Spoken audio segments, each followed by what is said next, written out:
The storm recedes, the sun rises, and the day is set for siskins. Tucked into the sparkling gorse, these youngsters are itching in anticipation. It must feel like the last day of school with the whole wide world waiting. The question is, though, will they or won't they? Find out on Springwatch.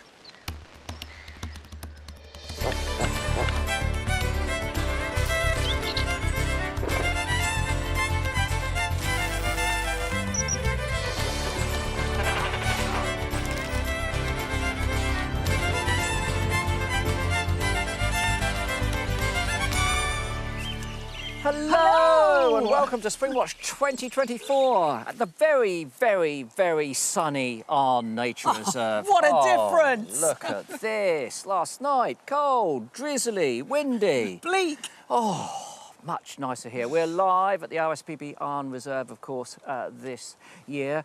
Got off to a cracking start. We've had great peregrines. We've had a great range of nests. Beginning of the week, I promised you something bold. Something brand new to science. Well, I've had to work back through the literature, and all I can say to you, I'll have to moderate that a little bit and say almost new to science, but tremendously exciting. It is. It's actually really interesting. Very interesting, and it's been happening in a pond near you all of your life, and you won't have noticed it, and it's fascinating, and it's coming up later. Stay tuned. I'm going to start the show with some positive news, because yesterday our big story with our nests was about the blue tits. Two of them died, the chicks, and it was all a bit doom and gloom, and we didn't hold much hope for the survival of the 3 remaining chicks.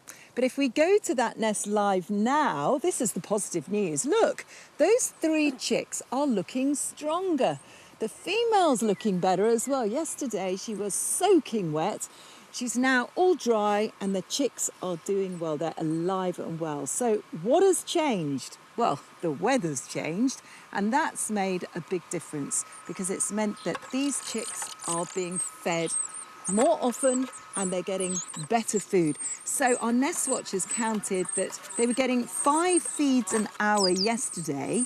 Today in the same period, 12 feeds per hour. Variety of food, including caterpillars and spiders. So as I say, more feeds, better food, and you can see those chicks are stronger. So although they started with 8 chicks, and very sadly 5 of them perished, the fact that there's only 3 mouths to feed now means that it's positive news for those chicks, and I'm holding thumbs that they're going to actually do really well. Let's hope so, but it's all been a bit birdy, hasn't it? Bit birdie. Bit birdie. Let's diversify. Let's go into some insects. Take a look at this wonderful photograph that was sent to us by Terry Bagley. He took it last week at Ham Wall, and it features no less than 152. Yes, someone counted them. These are 4 spotted chaser butterflies that have all emerged. That is spectacular. Let's have a look at this. I said something else, I meant dragonflies. Here is one of the adults. You can see how they get their name, 4 spots there, and they regularly chase things. Superb stuff, and this is the season of dragonfly emergence. Our cameraman James Stevens was out last weekend and he found this. So this is the aquatic larvae of the dragonfly that has emerged, climbed up onto a stick, and here it is a little later when the back of that has split open and the adult, the flying adult, is emerging here, alien, twitching. And throughout the course of the night, it will flip over, dry out its wings and turn into something even more spectacular that looks like this. It's our largest species of dragonfly, can fly at 30 miles an hour, and it's a ferocious airborne predator. And that is a cracking photo, almost symmetrical. Oh, I like it though. I like that it's a little bit wonky. Well, that's because you like things broken and I like things perfect. I like things broken because they mend, they get stronger and they show resilience. Okay. Do you know, I love it when you send us in a curious photo, a photo that gives us a little bit of a mystery. Look at this. What on earth is going on here? This is a birch tree. Photo was taken in Cumbria and you can see it's covered up. It's covered in rolled up leaves. Look, can you see them all? What made those? Well, we know because they sent us the photograph, and it's actually a type of weevil.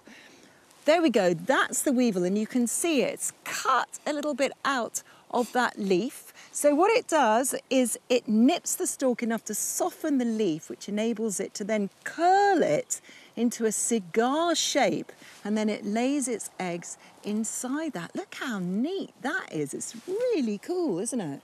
It's remarkable that such a small insect can complete such a feat of architecture, isn't it? And great protection for the eggs and the young. Fantastic stuff. OK, a couple of insects. What about some fish? Take a look at this. These are small spotted cat sharks at 33 metres down.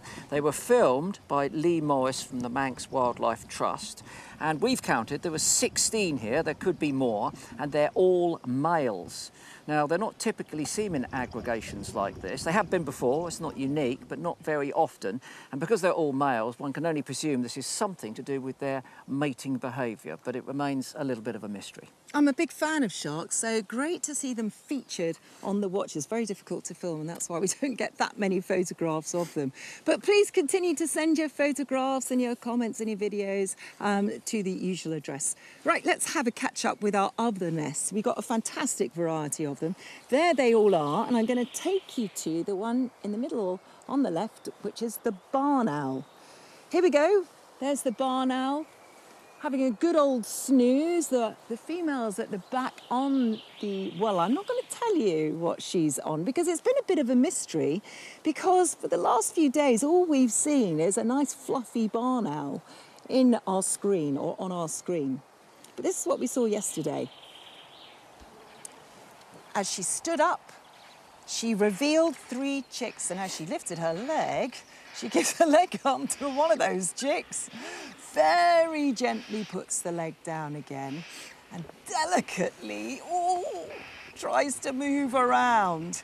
She definitely doesn't want those sharp talons piercing any of her chicks. 12:45, you can see the other egg is starting to crack. She broods. A few hours later, at 4:37, she stands up and we can see the 4th chick. So now we know that we've got 4 chicks and 1 remaining egg. Again, very delicately, she sits back down. And then when the morning came, that's our nighttime cameras that are in black and white. As Chris said yesterday, delighted to be able to have colour on our barn owls in the day. There's the egg, and there are the little chicks underneath. But you know, it's great, Chris, isn't it, to see these chicks so small, because usually, I mean, we often have barn owls on the watches, but normally we only get our cameras up on them when they've hatched and they're a little bit bigger. Yeah. So to see them that tiny is really special. Spectacular stuff. If you've been watching for the last couple of days, you know that we've already been looking at some nests that are on the brink of fledging. The siskins that we saw earlier, our chiff-chaffs, 5 of them in their little nest, looking like they want to get out, and also our blackcaps. Well, let's have a look at those blackcaps. A couple of days ago, we were a little bit worried because one of them was behaving a little oddly. Look at this, it's twisting and shaking its head, and it did that repeatedly. So it seemed to be something wrong, but every time the adults come back, it was taking the food, and it's continued to grow. This morning, however, it was time to leave. And at 6:54, the first of the 3 chicks that were in there branched out into the brambles, sort of semi-fledged. Technically, fledging means flying away. These birds are not flying, they're jumping into the foliage. It makes sense, of course. If you spread yourselves out there, you haven't got all of your chicks in one basket should a predator arrive. A little while after that, the second one goes, and then after a bit of a poop and a wait, finally the 3rd of those 3 chicks disappeared off into the brambles. They don't go too far, just a few metres at most.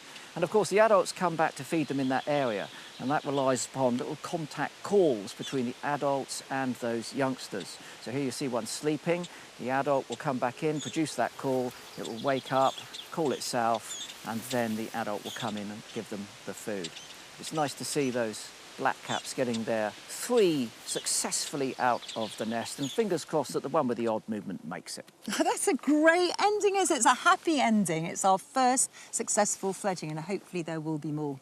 Well, that's a little roundup of our nest down here on the south coast of Dorset. We're going to head up to the west coast of Scotland to the beautiful Isle of Bute to see what Megan's up to.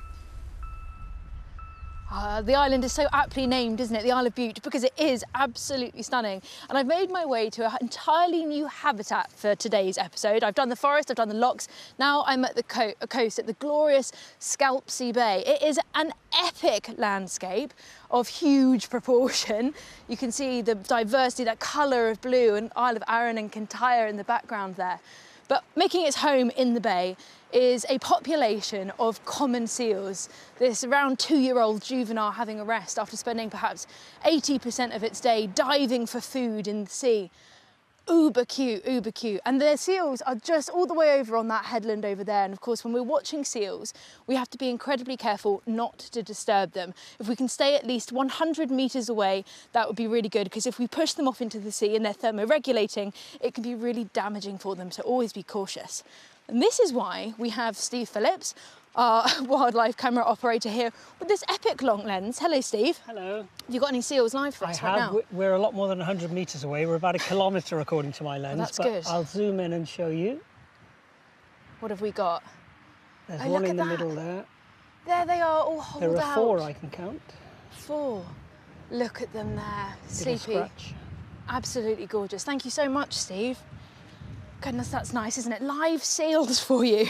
Now, Steve has been out throughout the last couple of days to really see what they're up to when they come to the land. And common seals are gorgeous. They're also known as harbour seals, of course. They're about 2 metres in length. And they're iconic because they often do this banana pose. They've also got a concave head shape in profile, V-shaped nostrils. And they are doing much better here on the west coast of Scotland than anywhere else in the UK. Around the UK, there's 55,000 common seals and 120,000 grey seals. And the reason we think they're doing much better here on the west coast is there's less competition with the greys and also a wider variety of food resources as well. And they still argue and bicker, of course, about who gets the best haul-out spot. But to see seals in their element, you have to go below the waves when they're at their most agile and flexible, twisting and turning to get all of the different fish and crustaceans that they eat. And this was sent by Galway Bay, a marine institute in Ireland, and it shows them on a static camera, foraging, playing, investigating what the camera is. But normally when these seals dive, they don't do it for very long and it's quite shallow, but at extremes, they can dive up to 630 metres below the waves and up to half an hour. And if a human tried to do that, well, we'd get decompression sickness pretty quickly and suffer potential fatal consequences. So how do seals go about doing it? Well, here we go. Now, this amazing device was invented by the seal mammal research at St Andrews University in Scotland. And it's essentially like the devices you wear on your wrist if you go to the gym. They tell you a bit about your biology. But for a seal perspective, it tells the researchers exactly where the blood flow goes around the animal's body as it begins to dive. And to illustrate that effectively, it's a bit windy here, I'm getting hair in my mouth. I have this fabulous friend who's come to help me out. Now, they don't stand like this, obviously, but it gives you an illustration of the seal's body. Now, when it's thinking of taking a dive, the first thing it does is takes in as much oxygen into its muscles as it possibly can.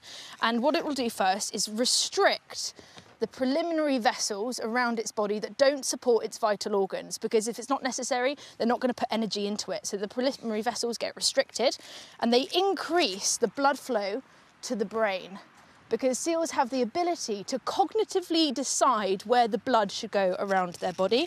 Next up, before they take that dive, they exhale all the air they can in their lungs. Put it down there, in their lungs here. It helps them with buoyancy, of course, make sure they can stay under the water for longer. And then the heart.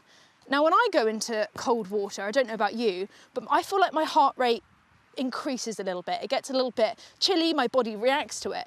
For a seal, it's entirely the opposite. Now, when they're resting on their land, their heartbeat is about 135 beats per minute. When they're diving, only 60. They reduce their heart rate by that much and can also reduce the temperature in their brain by about 3 degrees. They're phenomenal mammals, and the fact that they have this ability to change the blood flow as they dive deeper, and they can restrict and contract even more extremes when they go down, is impressive. So whenever you're out seeing seals, you're going to not just see them lounging around on the shore as they do, but you can also know how smart they are physiologically to be able to dive, make the most of a seemingly harsh environment or harsh in terms of our biology anyway.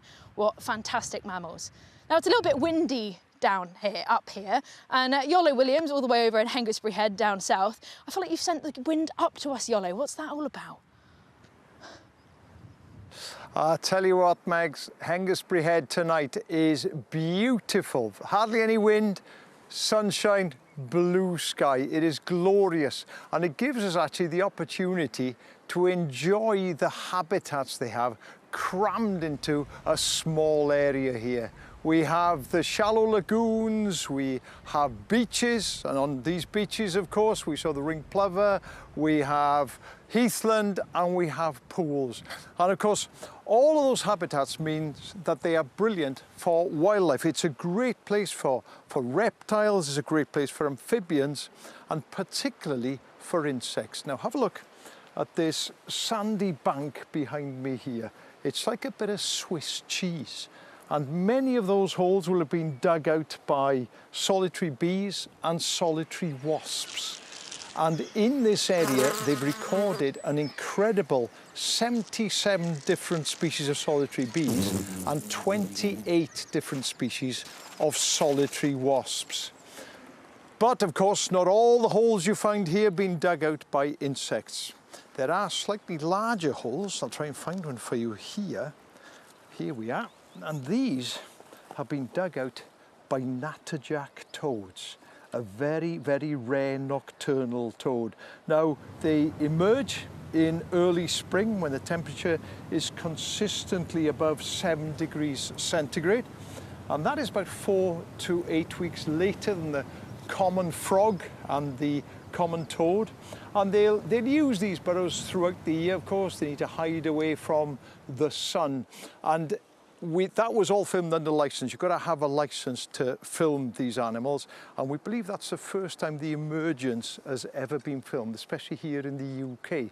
And the temperature in these burrows is remarkably constant. Scientists have found that even when the temperature on the surface of the sand hits a scorching 60 degrees centigrade, in the burrow it remains at a constant 24 degrees. And if you have prolonged dry periods, well, the toad goes into the burrow and it can stay there for weeks on end.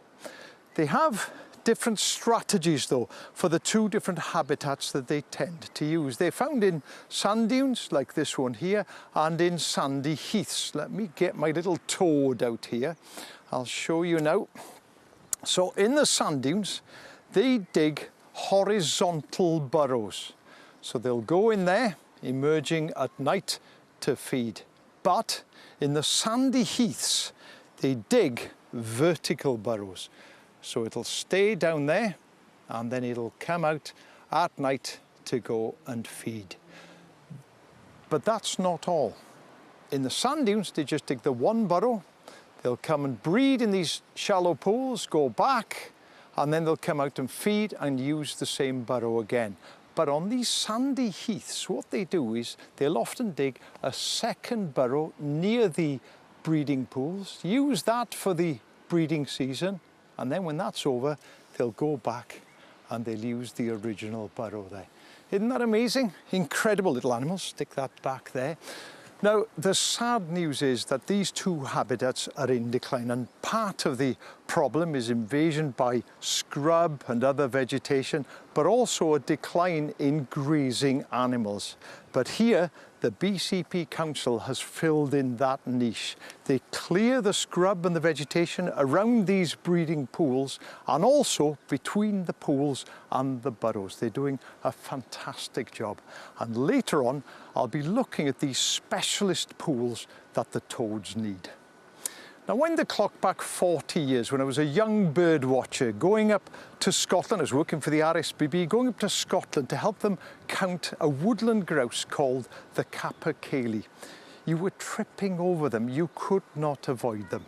Unfortunately, now they've declined to such an extent that the authorities are asking people to stay away. Please don't go looking for them. So what's happened? What's gone wrong?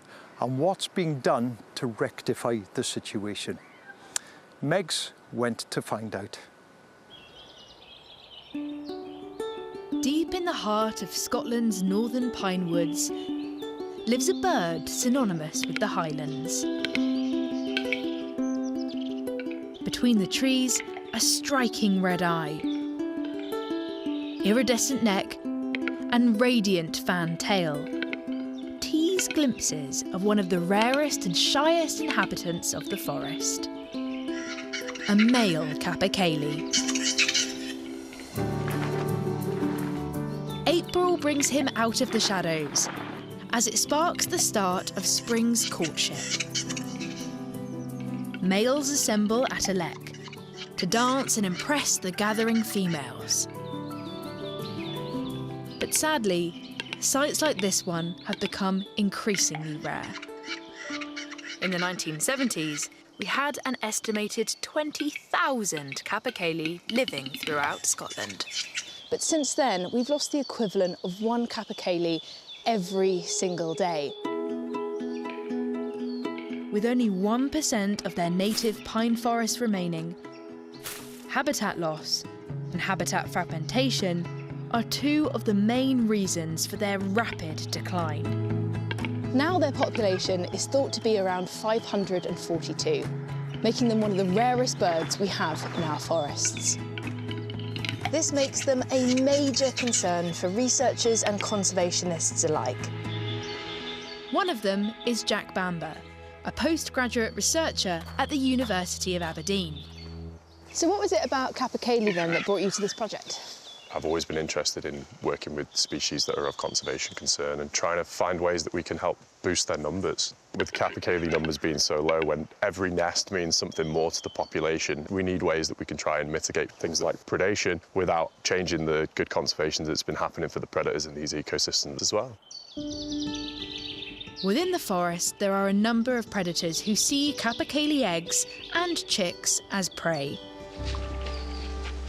Badgers, foxes, and more recently, one of the area's conservation success stories, the pine marten. During the 19th century, pine martens were themselves an extremely rare sight in these forests after years of persecution. But since their protection in 1981, their numbers have slowly been recovering. Great news for the pine marten. For the capercaillie, it's an additional pressure, as pine marten are the top predator of capercaillie nests here.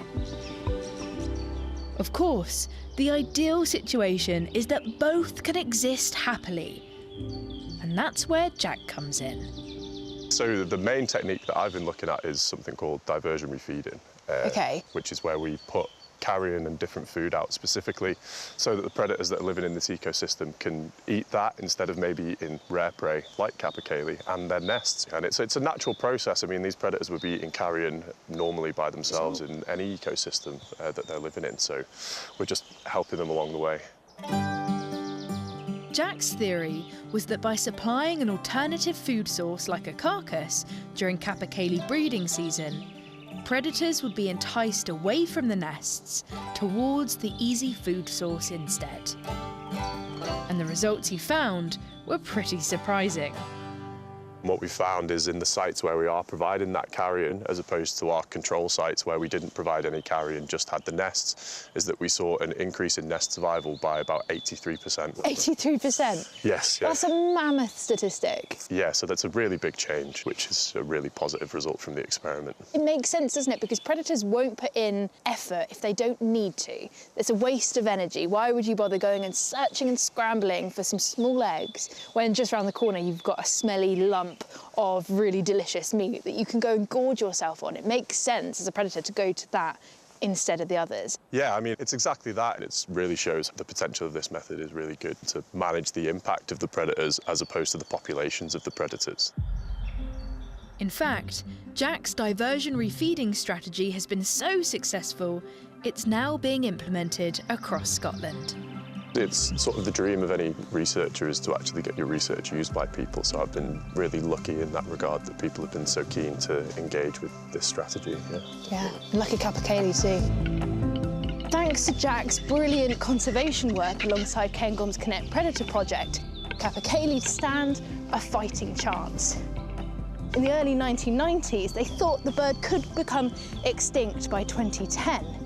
But the fact they're still here 30 years after that prediction is just phenomenal. And hopefully this pioneering work will go on to safeguarding their future even longer.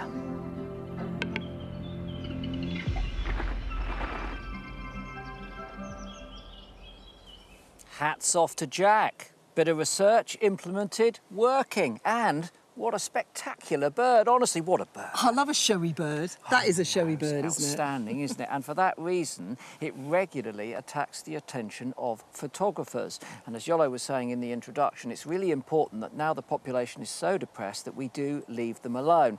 So there's a campaign running called Lek It Be, hashtag Lek It Be.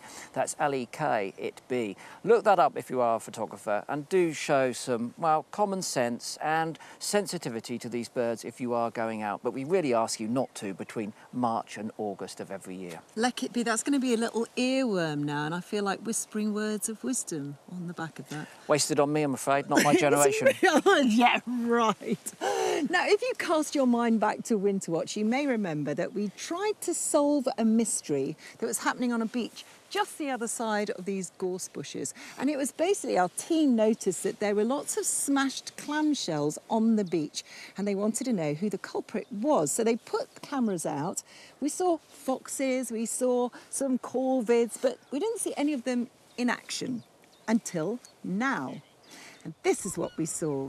A gull taking one of those clamshells, flapping its wings to get high, really difficult to break, but it drops it on the ground, it smashes open, and the gull is then able to have a nice feast.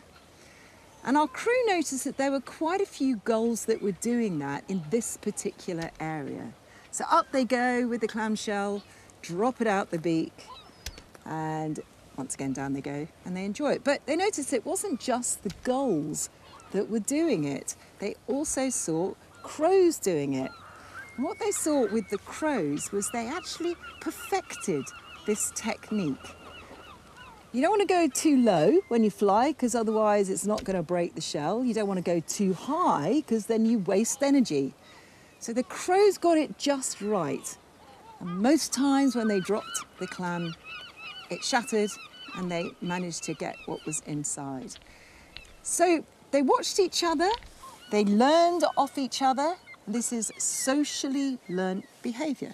Social learning, well, advanced social learning, that's thought to be something which is peculiarly human.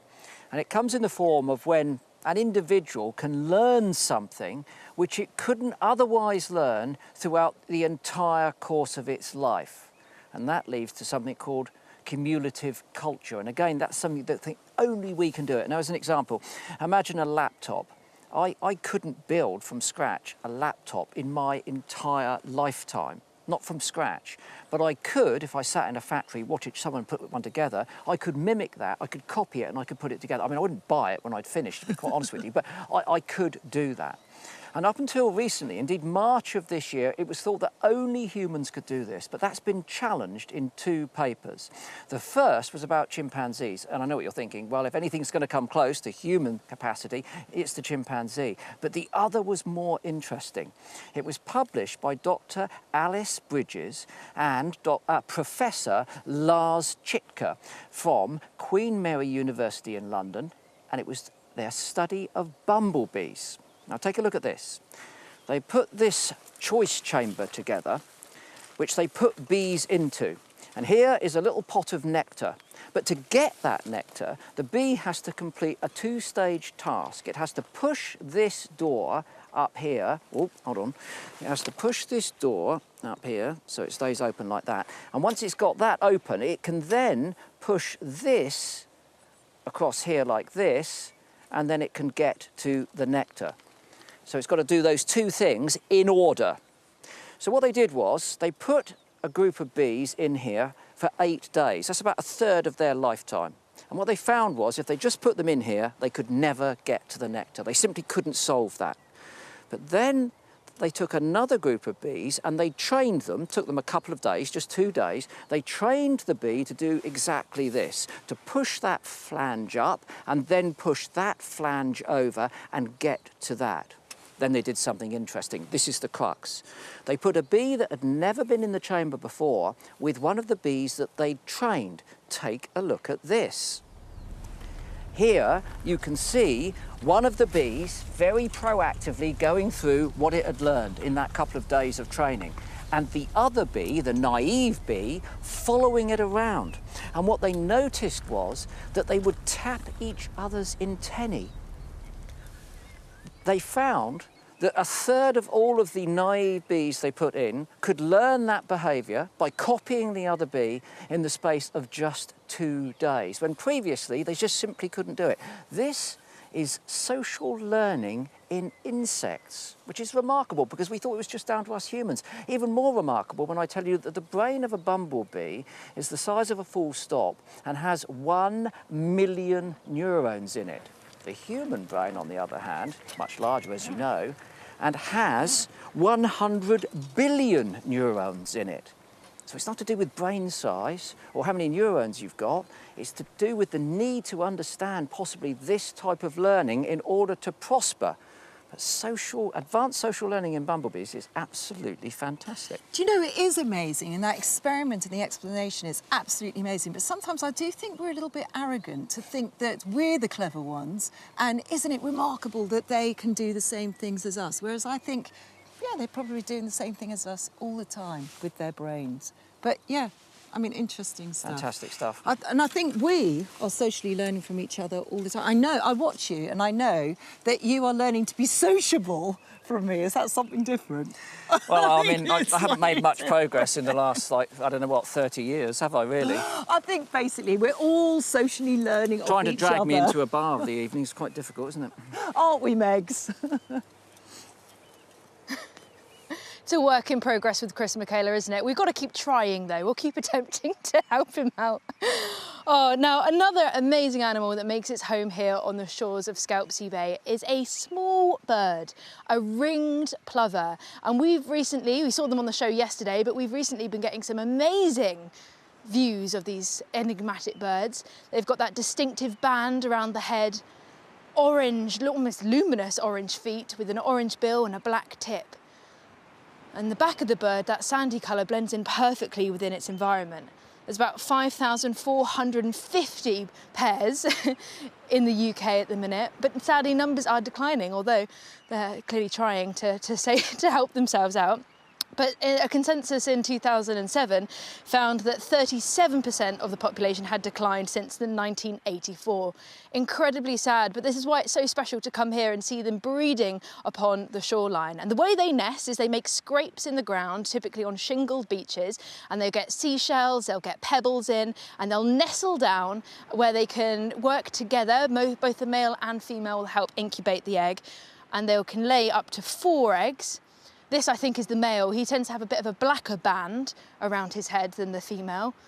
And you can see he's fluffing up his feathers to sit on those eggs, and the female comes in and takes over, makes sure that all the feathers are nicely round, making as much contact with the eggs as possible to keep them nice and warm. Now, very sadly, these birds are disturbed by people coming to beaches. Obviously, we want to come to beaches. It's a beautiful landscape, but we've just got to be cautious about causing too much disturbance. And if you're coming with your dog, I love my dogs, but I always make sure to keep them on a lead wherever I can. Now, we've created a dummy ringed plover nest to have a look at. Now, you can see it's quite well camouflaged within the nest. And if you look, we've made some little eggs. They're speckled, they're quite white in colour, they're blending in with the environment. And what's interesting is that they're incredibly well camouflaged because they reflect UV light. And ultimately, with the speckled nature, they stay well within. And you can have a look within that image there. Can you spot any of those eggs on the ground amongst the pebbles? Because it took me a little while to get my eye in to really see. There are 2 eggs there, actually. Have a look, there they are. Slight brown in colour, you can see that brown speckle, which gives them such good camouflage, especially for things that might want to predate them, things like larger gulls or mammals that may want to come. Oh, apparently I'm just hearing, we've got Steve, we have live ringed plover right now. Let's go to Steve's camera. Have we got them? Look, there we go! Live plover! Yes! Oh, that makes me happy. Feeding on invertebrates on the seashore. Ah, I love it when a plan comes together. Now, these birds camouflage themselves not only visually, but also through olfactory, their ability to scent. Now, they have a gland at the base of their tail which produces a secretion which helps them with waterproofing and also to eliminate parasites. But they change the scent of the secretion depending on the time of year. And a study done in 2022 investigated 59 different species, but found that ground nesting birds like the ring plover did this to a greater extent. So in April, when they start to breed, they change their scent to not be quite so smelly, again to hide away from predators, something they called olfactory crypsis, and then they kind of return to their usual scent throughout the rest of the year. Another hypothesis that they think is working in unison is something called sex semiochemicals, which is by changing your chemical signature at the breeding time of year, you're notifying that your mate and you're ready to go, you're ready to lay some eggs, and you're basically displaying your fitness to your partner. How wonderful is that? Beautiful animals. Have we got them live again? Why not? They're there. Oh, I do love a ringed plover. I think they've got gorgeous coloration, but they are cute. They're not quite as cute as their chicks when they do hatch. Now, they incubate their eggs for about 24 days, and then as soon as those chicks are dry, they're able to run around. They just look like fluffy little pom-poms with neon orange legs. But you can see how perfectly camouflaged they are. They are that same colour as the rock, they've got that grey, but that banding as well, just to distort their body shape. So any predator, you can see that black ring around the back of its head. Looking at it, it doesn't look like typical bird shape. So distortion camouflage is something that's really good as well. Now, from adorable ringed plover chicks to an animal that we all know and love, something that we can hear a lot of the time and we can see whether we're in the heart of the countryside or in urban cities and towns. Now, I'm really excited that we're going to go to a film by Matt Moran looking at urban foxes in London. London. Bright lights illuminate the city streets. Cars crowd the roads. But something else is treading the tarmac under the cover of night, as it's the perfect place for some crafty canines. Found on almost every continent on Earth, foxes are versatile.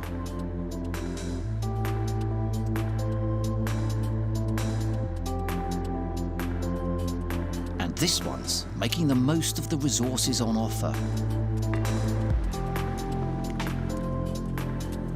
Unfazed by passers-by, as it scouts for scraps.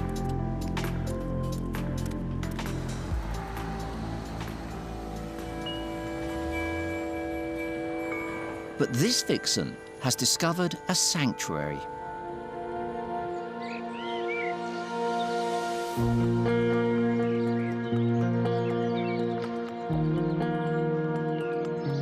Tucked away behind the busy city streets, an inviting allotment. A slither of safety amidst our man-made chaos. Not a bad spot to forage for worms. Even an urban fox's diet is made up of 82% natural foods. You can't have a takeaway every day, after all. But this precarious city living comes at a cost, as urban foxes live shorter lives compared to their countryside cousins. Here, their average life expectancy is just 18 months, compared to 3 years in more rural areas. But this vixen might have just found her own paradise in the heart of the city.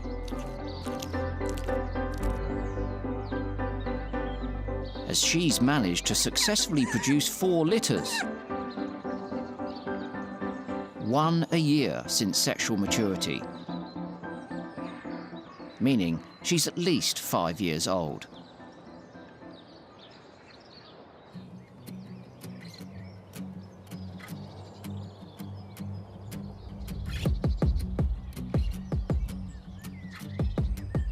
At 2 months old, her cubs are out and about exploring their new plot,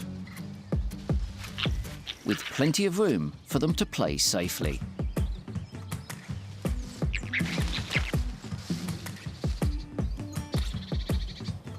As the weeks pass and the cubs grow, they make the most of their natural larder.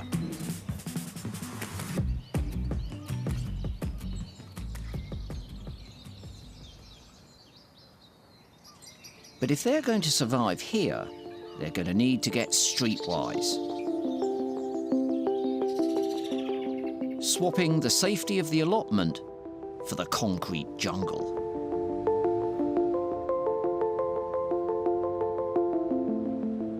Which has an altogether different outlook.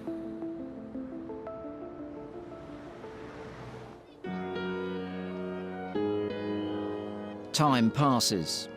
Seasons change, and another year has passed on the allotment. The vixen has not only survived, but thrived. And defying all the odds, she's given birth to her 5th litter, sheltered in the security of her allotment.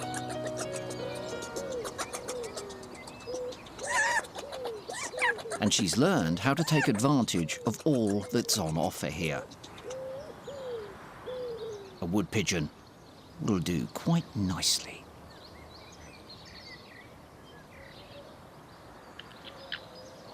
But she's not above some fast food from the neighbours.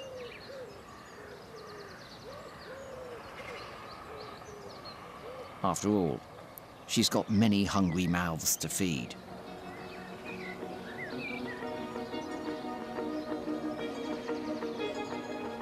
This year, she isn't lone parenting. One of last year's cubs stayed on the allotment and seems happy to muck in with the childcare duties.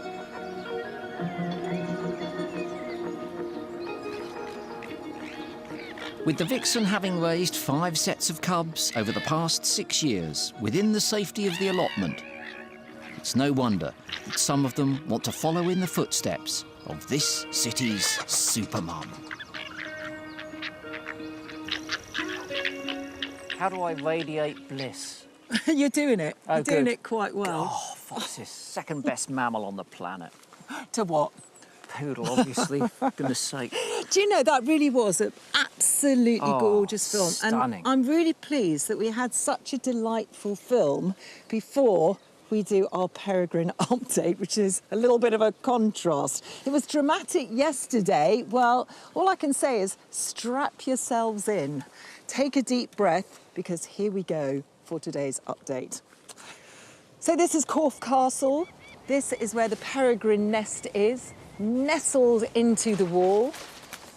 And yesterday, our update ended on the 17th of May.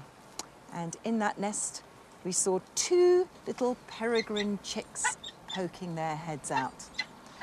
We then watched the female trying to feed the newly hatched chick, the smaller chick. Pretty unsuccessful, unfortunately. The older one was getting fed, but you can see she keeps trying to put that food in the little one's mouth, in the beak. Doesn't go in. And eventually she almost gets a bit irritated with it.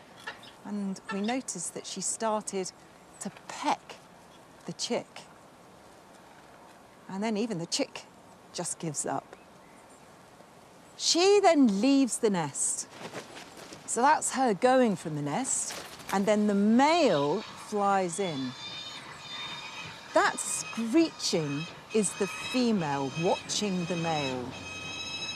And there's a reason that she's screeching, because what happens next is pretty shocking.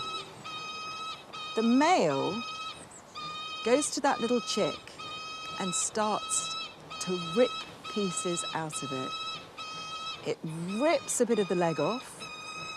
I hate to tell you this, but the chick is still alive, and starts feeding it to the sibling. The female comes in. The male then looks somewhat confused, and then the female puts that little chick out of its misery and decides to scoff it down. It's still alive, it's whole. In the beak it goes, and it swallows it. And then she settles down on the nest, screeching away. There's a lot of displeasure there from that female. I mean, it's brutal, isn't it? It really was not an easy watch, that. But what on earth happened? Why on earth did he do that? OK, here are a few theories. Was it a different male? Highly unlikely, because the female would have stormed in and chased that male away. Is it that the male decided that wasn't his chick? Unlikely. How would he do that in just a couple of days? Could it have been that somehow he detected there was something wrong with that chick?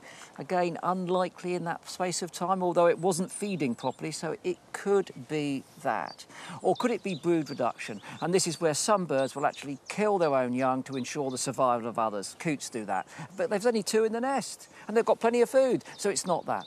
The most likely theory is that it's an under-experienced male. Take a look at this. We look very carefully at some feathers on his wing, and this is micro detail. And we showed this to some peregrine experts, and they spotted these tiny little feathers which indicate that this bird may be a 2-year-old, in which case this would be his first breeding attempt. Those feathers appear on both sides. It's not absolutely certain. He could be a 2-year-old.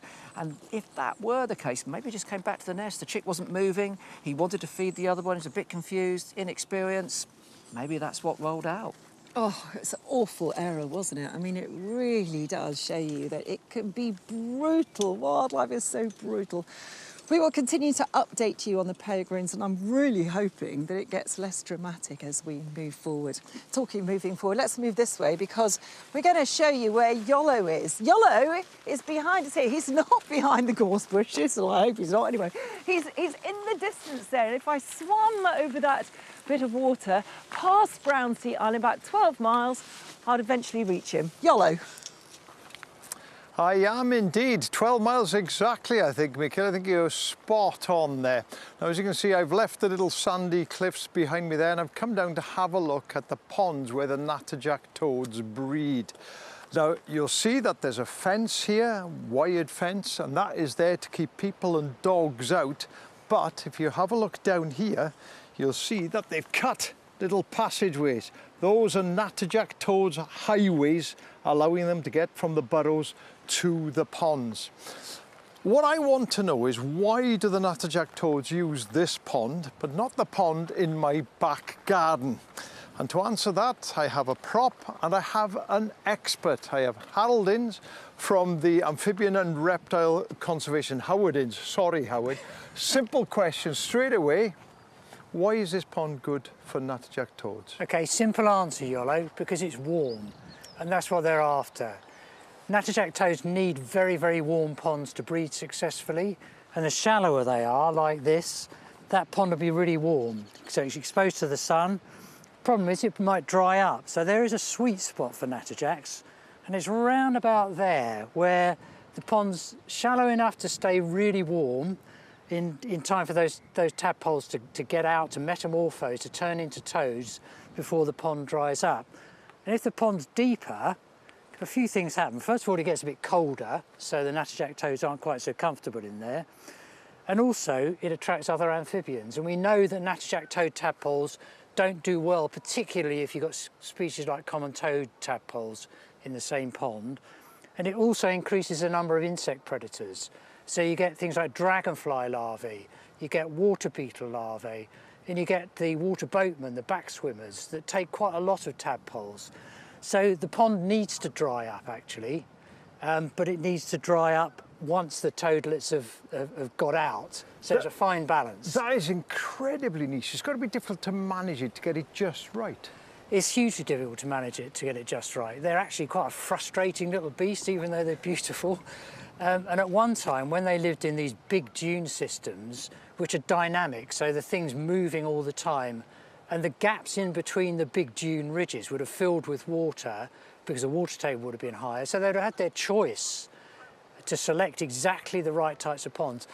Now, when we reintroduced them here in around about 1990, so it's about 25 years ago, we decided to put concrete lined ponds in because that would give us the right depth, the right warmth to allow them to successfully metamorphose, and also allows us to keep an eye on the water levels and top up if necessary. So if I was to go and have a look in there now, at what stage in their development are they? Again, that's really interesting because in this pond at the moment we've got several stages.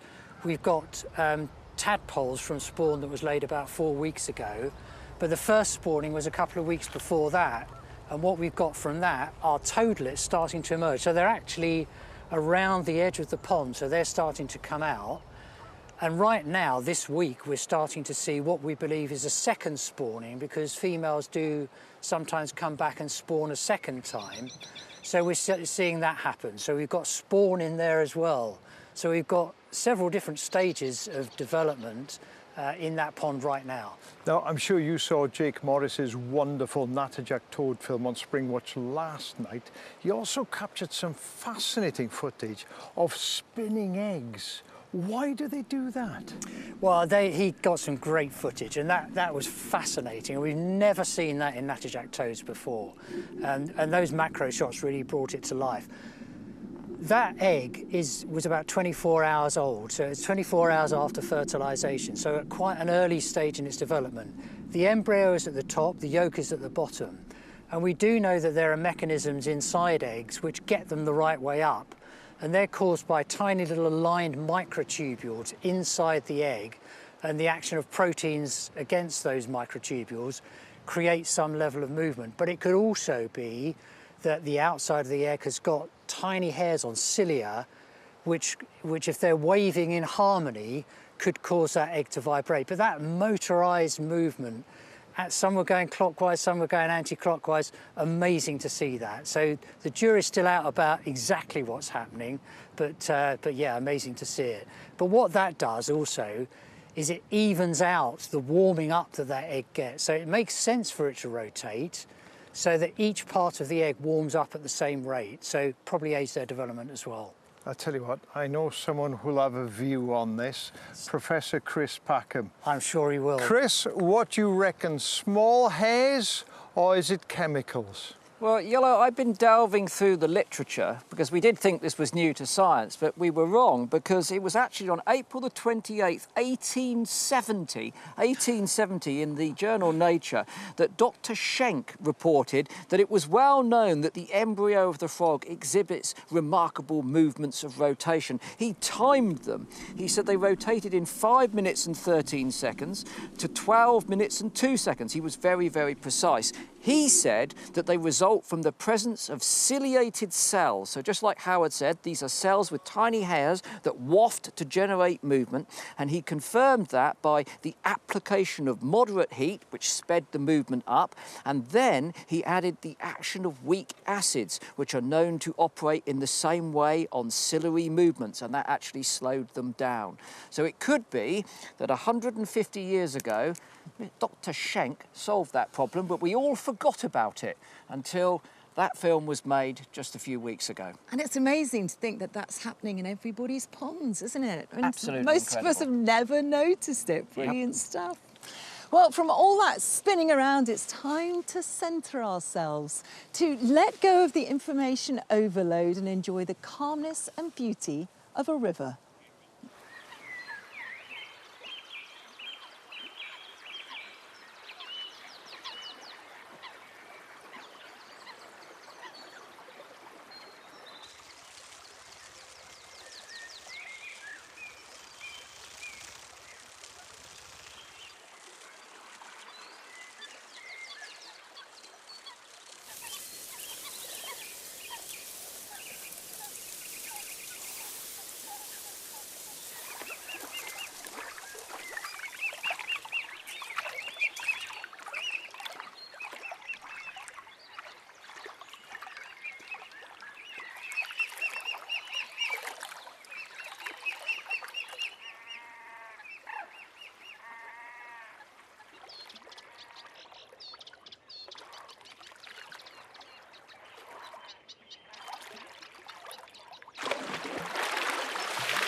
beautiful. It makes me want to get my binoculars and go and sit by a river. Not for 90 seconds, perhaps. Not even 90 minutes. 90 days, how about that? As long as you don't get your swimming trunks and get in the river, you'll probably be all right. Yeah, you don't want to do that, do you? No, no. Anyway, let's have a look at our live nests again. We've just about got time for that before the end of the programme. There they all are. I'm going to go to our oyster catcher that's off the nest now. See the eggs? There they are, in the foreground there, look. Actually, that's quite surprising, isn't it? That there's nothing on that nest right now. But look what we have seen, because I really enjoy this nest. Because look, it's sitting calmly. Along comes the other adult. And look, it's sort of saying, oi, oi, get off, it's my turn. It's my turn. Look, just move, come on, I'm a bit impatient. You're sitting around, you dozed off. I've come here, you told me what time to get here, and I just need you to get off the eggs now. Yeah, but look, I like this. When it pushes it up, it's like it's got pins and needles. Look, it's like, oh. I know the feeling. And the other one settles down on those eggs and starts to brood. I love that. We might see those hatching, you never know, next week maybe. Indeed, we might. Last chance to take a look round our nest. What do we got? Let's have a look at our song thrush. Let's go to our song thrushes. It's a lovely little nest. Chicks are head down in there. Kestrels, come on, quick, kestrel. Let's go for kestrel. There might be some action there. Oh, there they are, look. Just preening away. And you can see, look, some of their adult feathers coming through. Well, that's brought us to the end of tonight's programme. I've got some very important information that you must listen to because we're not with you live tomorrow, Thursday. We're back on Friday at a different time, 7:30. What time? 7:30. 7:30. So we'll see you at 7:30 on Friday, and this is what we have coming up. We'll be featuring rapper and zoologist Louis VI, who wants to encourage us to really listen to the sounds of nature. And I'll be off to meet the otters that make Bute their home. And I'm going to be heading back to Arn to find out what happened to our final peregrine chick. OK, we may not be here tomorrow, but remember, you can wake up with the watches because from 7 o'clock in the morning through to 10 o'clock at night, you can catch all of our cameras. And I've got to tell you that immediately after this programme, you should head to the iPlayer because Jack Badams and Henry are going to be there providing a commentary of what's happening on those nests. Plenty of those to look at. We've got a few new ones that you might be able to see. The song thrush. Got a Dartford warbler, those owls will be coming active as well. So check out that on iPlayer in a moment, and we'll see you on Friday at 7:30. Should we watch the sunset? Come on, sit down. Okay. Look at that. You can explore some of our amazing and different species and the diverse habitats in which they live by ordering the Open University's free poster. To get your copy, call 0300 303 2465 or go to bbc.co.uk/Springwatch and then follow the links to the Open University.